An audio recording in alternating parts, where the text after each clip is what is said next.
Go, Barbara, go!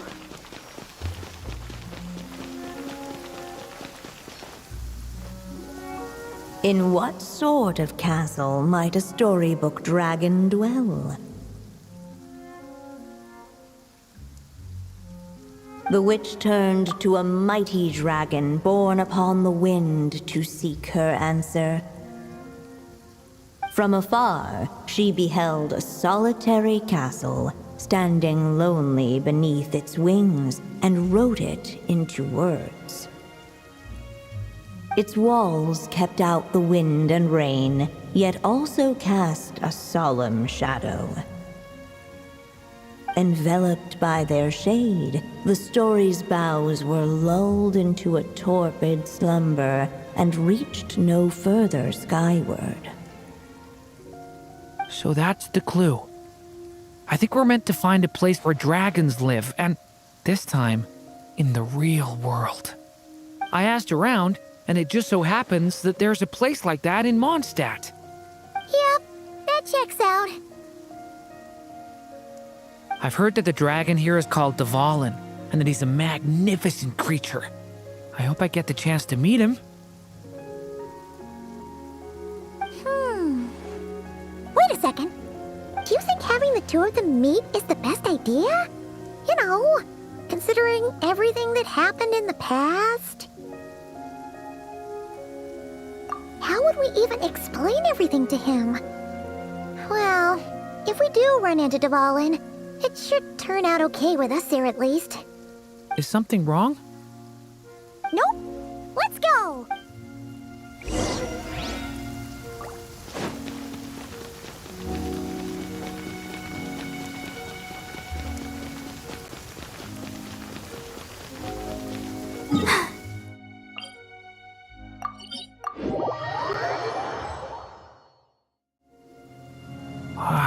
So, this is where Durin lives?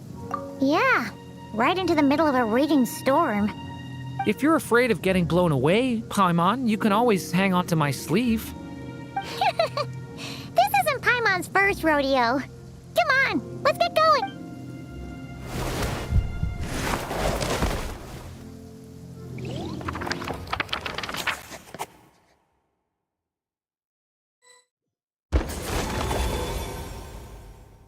The little dragon grew with each passing day, and the story witch, who loved him dearly, built him a big, beautiful castle.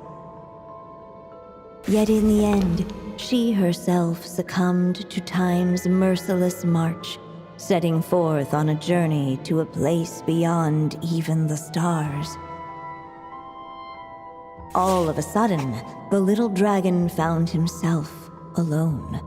He tried leaving the castle to make some new friends. But already he had grown the claws and scales of an evil dragon, just as the prophecy had foretold. Afraid he might hurt someone, the gentle little dragon hid within the castle his mother had built, and came forth no more.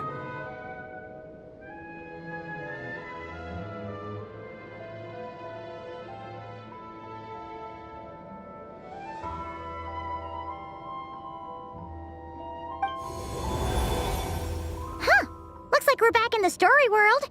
And from the sounds of it, this chapter must be about Simulanka, right? Yeah, like the fairy from the Forest of Blessings, the king of Constellation Metropole, that cat lady who turns into a box. Ah, yep. That would be Nilu, Navia, and Kirara. Oh, and there's Hat Guy, too. Only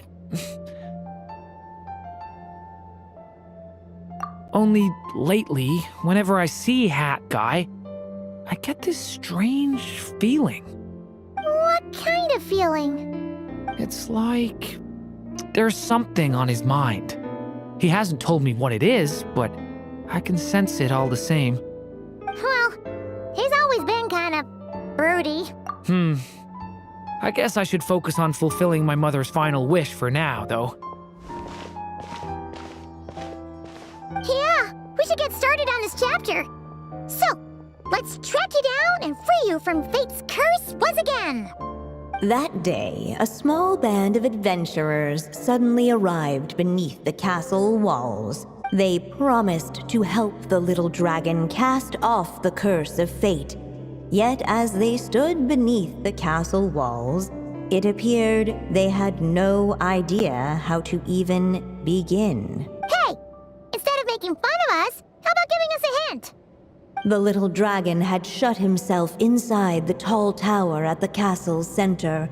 Anyone who wished to reach him must traverse the barriers that wall off his heart, for there is no other way. Looks like we're in for another long one. Let me try something. Ooh, do you have an idea? If that little dragon in the tower used to be me, then surely I'd know how he shuts people out better than anyone. Come on, follow me.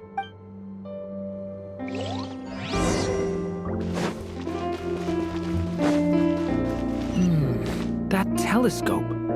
I've seen magical tools like that before. It should come in handy.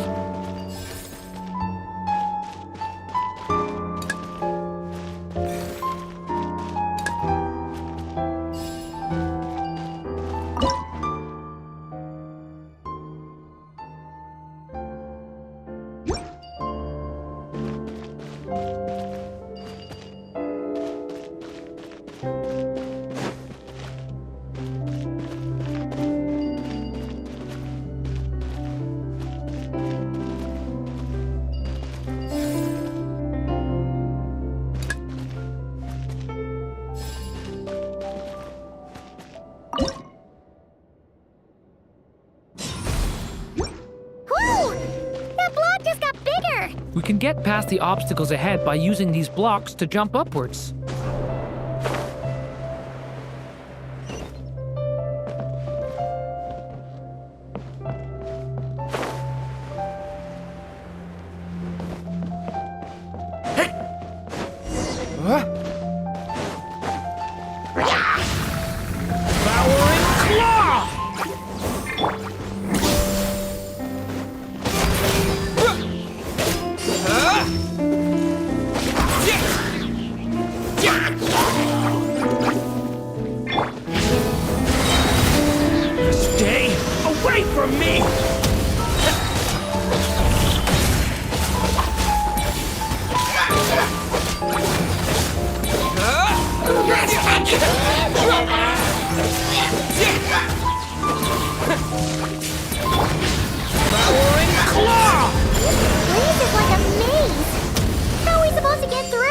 We'll just have to check each spot.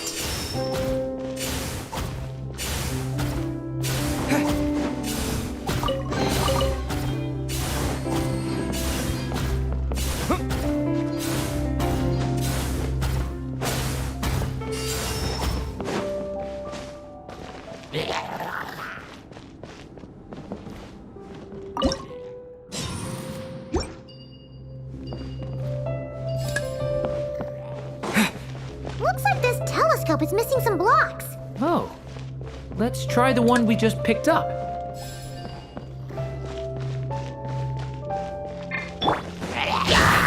Thunder!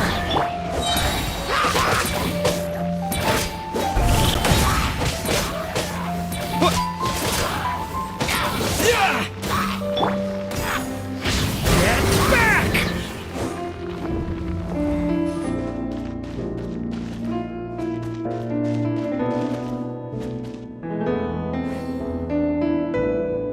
We should be able to use this block somewhere.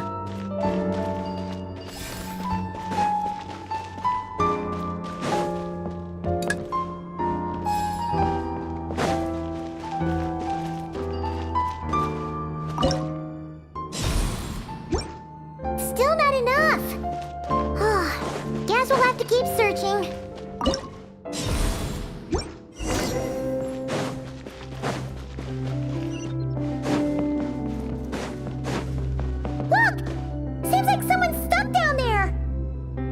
Should they continue towards the tower or plunge into the shadows to rescue those in need? A difficult dilemma indeed.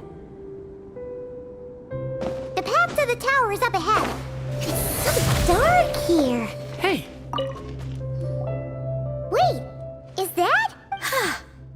A little pixie that can fly. Are you here to help the dragon break his curse too? Oh, what's this? More brave adventurers bold enough to set foot in this castle? Come, join the ranks of your liege's guard. Nilu and Navia! Nilu? No.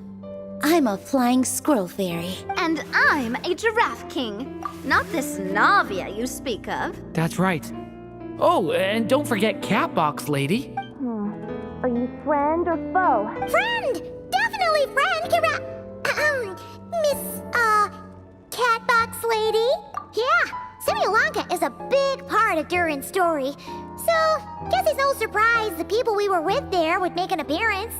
Okay, I think I get it now. Flying Squirrel Fairy, Giraffe King, Catbox Lady, please follow me. The shadows cast from the high walls of the tower were manifestations of the dragon's loneliness, barring the path of any visitor who wished to be his friend. The group of brave creatures sought to aid the little dragon in lifting his curse, yet without light to lead the way. The group was trapped, waiting on a miracle. These shadows are blocking our path. It seems like the little dragon is afraid to meet us. If only we had more firelight. But you three don't seem to fear these shadows. Why? Because I carry more than enough firelight for all of us. Besides, even though we're here to complete the story, who says it can't look a little different this time? Before I met you all, I was so sure I'd never make a single friend. I pushed away anyone who tried to get close, until some kind of miracle brought you to me. This time, allow me to return the favor. I'm not sure I followed all that, but you want to help the little dragon break his curse too, right? Yes, so please, come with me.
Come on, Durin, or, little story dragon. Just Just calm down. Stay back! I don't want to hurt you. Loneliness and fear had built a cage around his heart, shutting out all who would look upon him. And thus, all the adventurers could see was his shadow. Don't worry. We can help you. Don't come any closer! And that was the last the little dragon spoke. How are we supposed to persuade him if he won't even talk to us? If you can still hear me, please listen to what I have to say. Your claws and scales aren't some kind of inescapable curse, you know? You'll overcome it one day and make lots of new friends. I'm sure you think I'm lying. After all, no matter how many times you've tried to break it, nothing's ever worked. But this time is different. I brought your friends here to see you. Oh, what did you say? Hi, little dragon.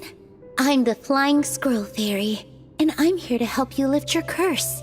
Will you talk to me? And I'm the Giraffe King. Don't be afraid, little one. We're not afraid of you. I'm just a cat in a box, but I'd very much like to be your friend too. These are my friends? Yeah, they're your friends in the future you'd be trying to avoid. I can promise you that. They're reaching out, so you just have to ask yourself one question. Do you accept? After a long silence, heavy footsteps echoed from the tower's shadows, but still, the one who made them refused to step forward. Though the cage to his heart had been unlocked, the little dragon remained ashamed of his claws and scales. How can I face my friends like this? Don't worry, little dragon. We're gonna offer up our blessings and make a wish to the goddess of fate to release you from your curse. Yeah, just like last time. Make a wish? To the goddess of fate? At that moment, the merry witch made her entrance. Hello, little one. Don't be afraid. With the blessings of your friends, your wish shall be granted. Alice? Wait, you're the Merry Witch from the story? Correct. It is I, the Merry Witch, creator goddess of this realm. And it just so happens the goddess of fate is none other than my dear friend, the Story Witch. I'm here to make good on my promise to lend her my second strongest spell. With this spell, she'll have the power to create an entire world. So naturally, granting your wish won't be a problem. Provided, of course, you receive your friend's blessings. But before we proceed, I must check something on her behalf. Little dragon, do you accept this blessing? I want to be your friend. So if you're offering, then yes, I would love to have your blessings.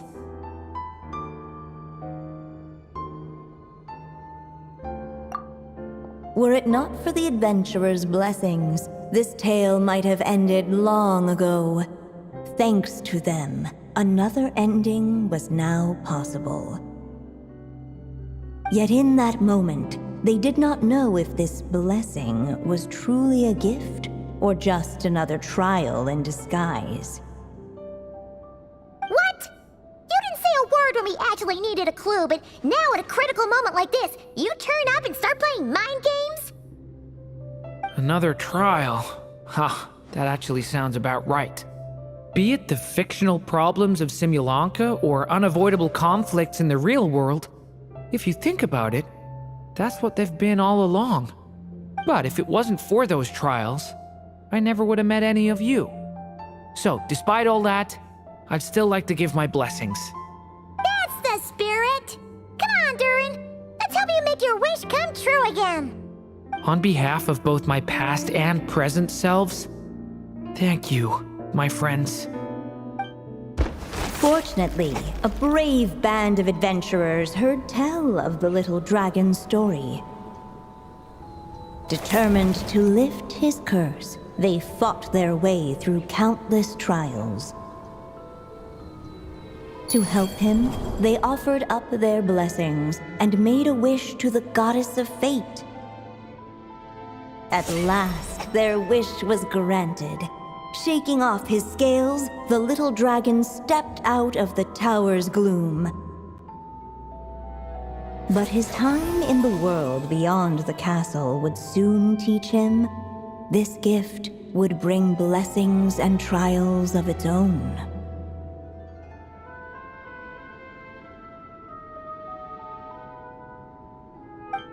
And as far as the little dragon was concerned, the tricks of fate had just begun.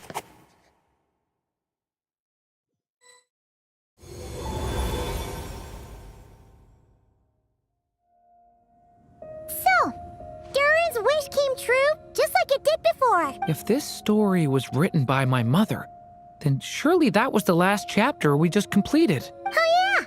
So, in other words, we finished it. Looks like that's a wrap on Alice's task, and there's even some ink to spare. Guess we'll have to wait for her to make contact, like she said.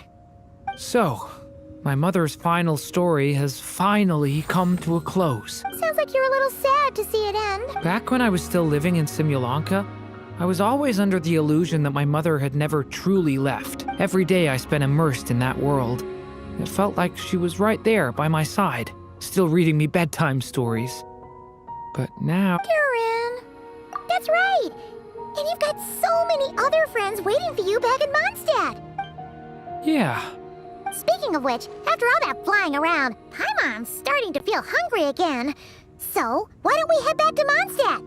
Perfect excuse for a big meal with the rest of the gang. Now that you've fulfilled your mom's final wish, a little celebration seems in order, right? It's just a pity we never got to see that big, beautiful dragon. You were really looking forward to meeting him, huh? He might not be here all the time, but Paimon's sure you'll get a chance at some point. All right, no worries. Anyway, since this feast is to celebrate me fulfilling my mother's final wish, I guess it should be my little treat. Pretty sure that's how humans do it, right? Nuh-uh. This one's on the Traveler and Paimon. Celebrating each other's achievements is what friends are for. Honestly, when it comes to who treats who, human rules are so complicated. See? He wants to be friends with you too.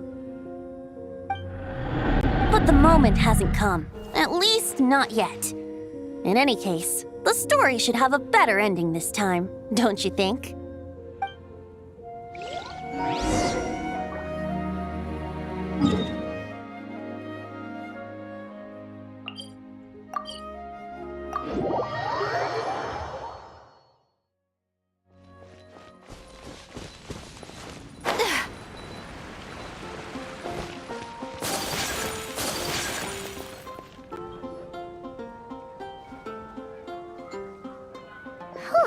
Feels like we were gone for ages. Hopefully, everyone's still here. So, your adventure was a success, huh? Want to grab a drink to celebrate? Absolutely not. No booze allowed. Mr. Honorary Knight, Durin, I want to hear all about your big adventure.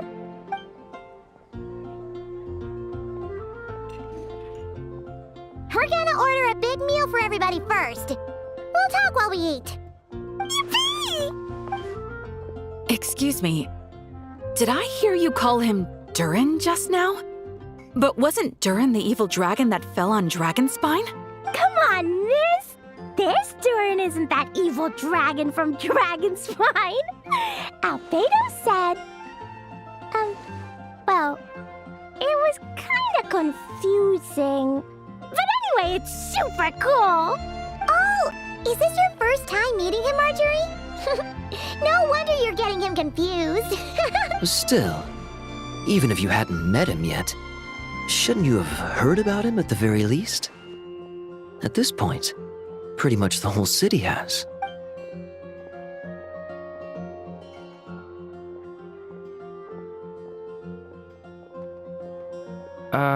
Why is everyone... So, what exactly is his connection with the evil dragon? Wait, But those horns on his head. Surely he's not a. Did everyone just forget about Durin? No, that can't be.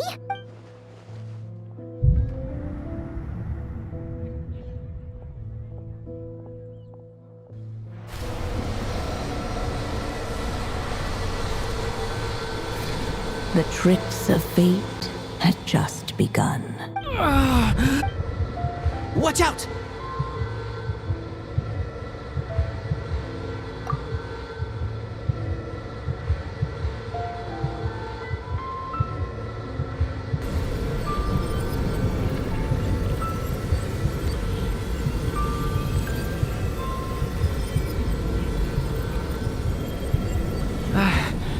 No one got hurt.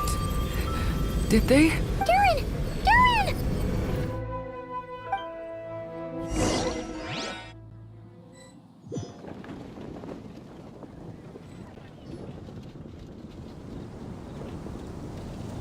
I just had Barbara check him over. He's not badly hurt, but he seems to have burned through a lot of energy fending off some kind of dangerous power. He'll need some time to rest before he wakes up. So, can someone explain what's going on here? It seems like, aside from Durin's close acquaintances, the people of Mondstadt have forgotten everything about him. How could that even happen? Worse still, the abyssal power within him is showing signs of extreme instability. Could be a separate issue, though. I'm not sure. If the abyssal power inside him spirals out of control, Mondstadt will be in grave danger. I completely agree. All right then. As acting Grand Master, I'll send a letter requesting Albedo's immediate return. Until then, the Knights will watch over Durin. That's pretty much all we can do right now. Also, allow me to look after this book for now. If you need to consult it, just drop by my office. Do you think the book might have something to do with what's happening? It's just weird that Alice still hasn't contacted us. Maybe we should head back inside the book and take another look.